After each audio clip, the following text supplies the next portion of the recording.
மக்களின் முதல்வர் செல்வி ஜெயலலிதா வழிகாட்டுதலின்படி ஏழை எளிய மக்கள் பயனடைய நியாயமான விலையில் தரமான மருந்துகள் கிடைக்கும் வகையில் தொடங்கப்பட்டு வரும் அம்மா மருந்தகங்களுக்கு பொதுமக்களிடம் மிகுந்த வரவேற்பு கிடைத்துள்ளது.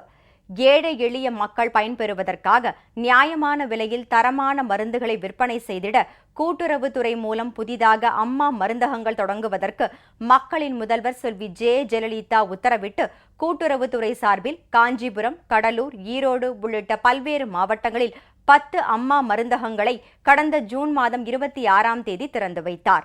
இதனைத் தொடர்ந்து தமிழகத்தின் பல்வேறு மாவட்டங்களில் அம்மா மருந்தகங்கள் திறக்கப்பட்டு வருகின்றன. திருவண்ணாமலை மாவட்டம் வந்தவாசி சட்டமன்ற தொகுதிக்கு உட்பட்ட தெள்ளார் பேருந்து நிலையம் அருகே அமைக்கப்பட்டுள்ள அம்மா மருந்தகம் நேற்று திறந்து வைக்கப்பட்டது. இந்நிகழ்ச்சியில் அமைச்சர் திரு முக்கூர் என் சுப்பிரமணியன் உள்ளிட்டோர் பங்கேற்றனர். திருச்சி மாவட்டத்தில் திருச்சி ஏர்போர்ட் வயர்லெஸ் சாலையிலும் ஸ்ரீரங்கம் கிழக்கு சித்திரை வீதியிலும் புதிதாக அமைக்கப்பட்டுள்ள அம்மா மருந்தகங்கள் பொதுமக்களின் பயன்பாட்டுக்காக நேற்று தொடங்கி வைக்கப்பட்டன.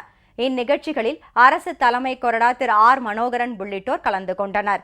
இந்த மருந்தகங்களில் உயிர்காக்கும் மருந்துகளை சிறப்பாக பாதுகாக்கும் வகையில் குளிர்சாதன பெட்டி வசதிகளும் செய்யப்பட்டுள்ளன.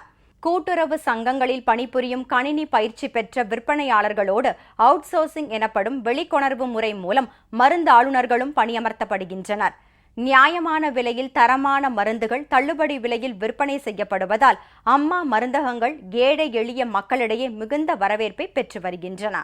இங்கே சின்ன குழந்தைங்கலேருந்து எல்லா மருந்துமே இங்கே கிடைக்கி, செர்லாக்கு எல்லாமே எங்களுக்கு ரொம்ப நல்லா குறைஞ்ச விலையில் கிடைக்கி 15% தள்ளுபடியில் தர்றாங்க. அதனால் இது மக்கள் முதல்வர் அம்மா அவர்களுக்கு எங்களோட நன்றியை நாங்கள் தெரிவிச்சுக்கிறோம். ஏற்கனவே பொதுமக்களிடம் அமோக வரவேற்பை பெற்றுள்ள அம்மா உணவகம், அம்மா குடிநீர், அம்மா உப்பு ஆகியவற்றின் வரிசையில் அம்மா மருந்தகமும் இடம் பிடித்துள்ளது.